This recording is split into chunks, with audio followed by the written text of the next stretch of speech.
اور ایک بات اور آئی ہے، ضمنی طور پہ تو خانگی معاملات اور ازواجی معاملات بھی سیرت کا حصہ ہیں، اور یہ بھی انسانی فطرت کے عین مطابق ہے۔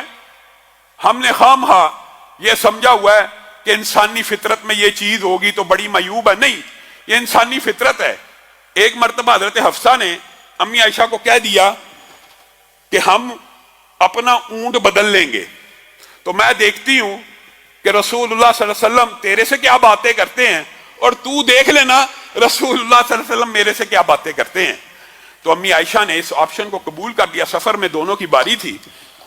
ہوا کیا، رسول اللہ صلی اللہ علیہ وسلم کی یہ سیرت کا کتنا خوبصورت باب ہے کہ رسول اللہ صلی اللہ علیہ وسلم جس اونٹ کو سمجھتے تھے اس پہ عائشہ سوار ہیں، گئے اسی طرف پہلے، وہاں پہ موجود کون تھی؟ حضرت حفصہ، لیکن پھر ان کا دل توڑ کے دوبارہ حفصہ کے اونٹ کے پاس نہیں گئے، پھر انہی کے پاس رہے۔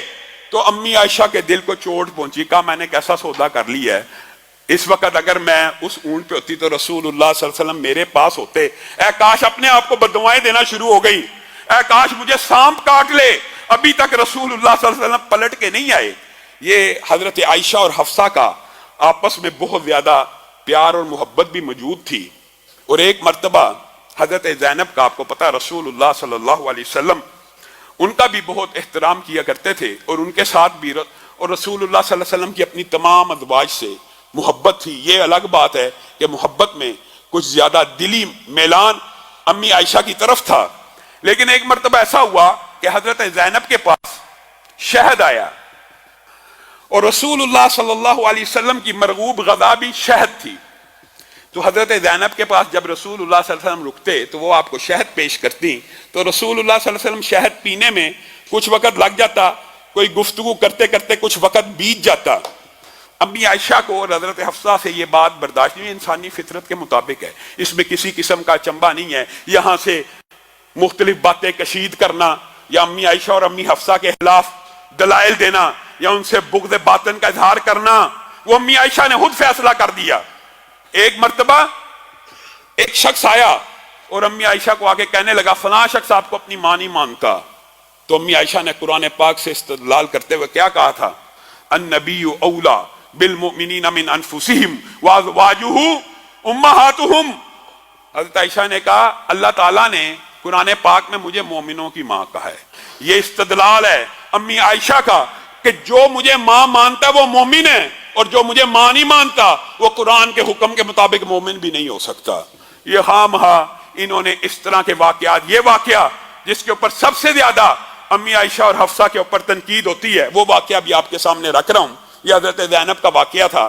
تو امی عائشہ نے حضرت حفصہ کے ساتھ یہ پلاننگ کی کہ آج رسول اللہ صلی اللہ علیہ وسلم جب آئیں گے آپ کے گھر یا میرے گھر، تو آپ نے کہنا ہے کہ آپ کے منہ سے تھوڑی سی ناگوار بدبو آ رہی ہے، اور رسول اللہ صلی اللہ علیہ وسلم جیسی ہستی کو اگر کوئی یہ بات کہے، آپ بڑے سینسیٹیو تھے اور آپ بدبو کو بڑا ناپسند کیا کرتے تھے، آپ نے اپنی امت کو حجامے کے ساتھ ساتھ عطر کی اور خوشبو کی بھی ترغیب کی ہے۔ لیکن حیران کن بات ہے، پھر وہی بات، ہمارے معاشرے میں کچھ باتیں کتنی غلط العام ہیں۔ اور یار بیٹے کو خوشبو نہ لگانا، مرد مغرب کے بعد خوشبو نہ لگائے کیا ہو جائے گا؟ جن چمٹ جائے گا، اسیب آ جائیں گے، روحیں آ جائیں گی، چڑیل آ جائے گی، خوشبو لگا کے باہر نکلو گے درخت کے نیچے نہ جانا، جن آ جائیں گے۔ یا تمہیں دھوکہ دیا کسی نے، خوشبو سے جن قریب نہیں، بھاگ تو سکتا ہے، نبی کی سنت کے اوپر عمل کر کے برائیاں اور خبیث چیزیں انسان سے دور تو ہو سکتی ہیں، قریب نہیں آ سکتی۔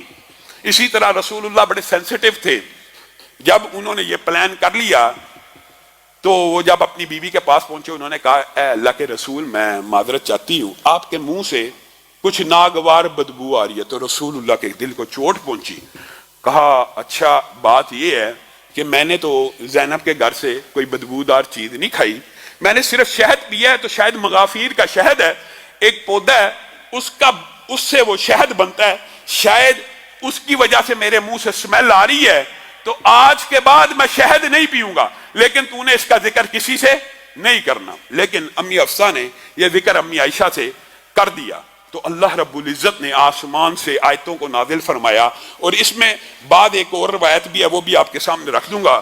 یا ایھا النبی لما تحرم ما احل اللہ لک، پیارے حبیب آپ اس چیز کو حرام کرتے ہیں جس کو اللہ نے آپ کے اوپر حلال کیا ہے. آپ کا یہ مقام اور سٹیٹس نہیں ہے کہ آپ اپنی بیوی کے کہنے کے اوپر کسی چیز کو حرام کر دیں. وجہ یہ آپ نبی ہیں, آپ کی زندگی نمونہ ہے. اگر آپ اپنے اوپر حرام کر دیں گے تو پوری امت کے اوپر حرام ہو جائے گا. نبی کریم اگر کوئی چیز حرام کر لیں تو وہ پوری امت کے اوپر حرام ہو جائے گی. یا ایھا النبی لما تحرم ما احل اللہ لک. یہاں پہ اللہ تعالیٰ نے اپنی جلالت کا بھی اظہار کیا کہ گویا حلال اور حرام کا اختیار بھی اگر نازل ہوتا ہے تو آسمان سے ہوتا ہے, اور رسول اللہ صلی اللہ علیہ وسلم اس کو بیان کرتے ہیں. بعض مقامات پہ رسول اللہ صلی اللہ علیہ وسلم نے جس کو برا کہا اللہ تعالیٰ نے آپ کے اجتہاد کو قبول کیا, جس کو اچھا کہا اللہ نے آپ کے اجتہاد کو قبول کیا. یہاں پہ اللہ نے آپ کے اجتہاد کو قبول نہ کیا اور کہا آپ اپنی ذات کے اوپر شہد کو حرام نہیں کر سکتے. اور پھر اللہ تعالیٰ نے یہ جو میاں بیوی اور دو بیویوں کی آپس میں گفتگو ہوئی تھی, وَإِذَا سَرَّ النَّبِيُّ إِلَىٰ بَعْضِ أَزْوَاجِهِ حَدِيثًا, یہ پورے کا پورا واقعہ قرآن پاک میں آیا. جب نبی نے کہا ٹھیک ہے کہ میں یہ نہیں کروں گا لیکن یہ بات چھپا دینا, تو انہوں نے امی عائشہ کو بتلا دی. قالت من انباک ھذا, اور نبی کریم نے اس کو کہا کہ تو نے بتلا دی ہے. تو وہ کہنے لگی قالت من انباک ھذا, آپ کو کس نے خبر دی؟ قال نبانی العلیم الخبیر, مجھے تو اس نے خبر دی ہے جو عرش عظیم کے اوپر بیٹھا ہوا ہے. یہ اللہ تعالیٰ نے نبی کریم صلی اللہ علیہ وسلم کی جلالت بھی یہاں پہ بیان کی ہے کہ دو بیویوں نے بھی کوئی بات کی ہے, اللہ چاہے وہ بھی نبی کریم صلی اللہ علیہ وسلم کو اطلاع کر دے. اب یہ بات ٹوٹل اتنی سی ہے جس کا بتنگڑ امی عائشہ اور حضرت حفصہ پہ تہمت لگانے والے کیا کیا کس کس طرح کے واقعہ کشید نہیں کرتے. اور ایک روایت یہ بھی آتی ہے اس ضمن میں, یہ بات تو آپ نے شاید پہلے بھی سنی ہو, کہ یہ سارا معاملہ سورۃ تحریم کے اندر جو سارے کا سارا واقعہ آیا اس کی بنیاد صرف اور صرف یہ تھی. اور یہ بھی انسانی فطرت اور ناپے کا ایک جذبہ تھا کہ جس کی وجہ سے وہ چاہتی تھی کہ رسول اللہ زیادہ وقت ہمیں دیں. کوئی رسول اللہ صلی اللہ علیہ وسلم سے بغض نہیں تھا تو اللہ تعالیٰ نے اس معاملے کو بھی سیدھا کیا. ہاں, اور بعض ایک روایت ایسی بھی ملتی ہے جس کے اندر یہ آتا ہے, اور یہ بھی انسانی فطرت کے عین مطابق ہے, کہ امی حفصہ کو حضرت ماریہ قبطیہ کے اوپر بڑی غیرت آیا کرتی تھی.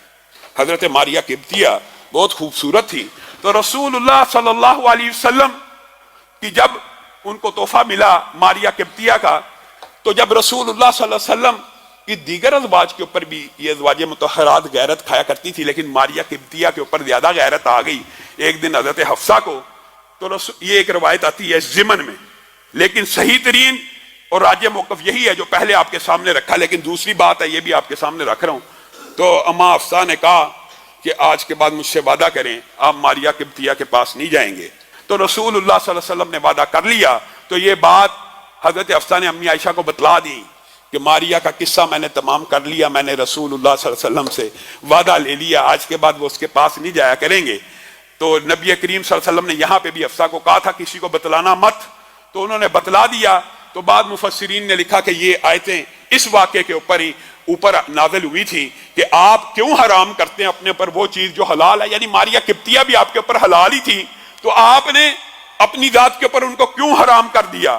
اور یہی واقعہ ہے کہ ماں حفصہ کو جب آپ نے کہا کسی کو نہ بتانا تو ماں عائشہ کو انہوں نے بتلا دیا. خیر یہ دو واقعات ملتے ہیں, لیکن راجح موقف یہی ہے کہ یہ آیتیں شہد کے واقعے کے اوپر بھی نازل ہوئی. اور بعض مفسرین کہہ سکتے ہیں ہو سکتا ہے یہ واقعات پے در پہ ایک دو دن کے ہوں, تو دونوں واقعات کے اوپر یہ آیتیں نازل ہوئی ہوں.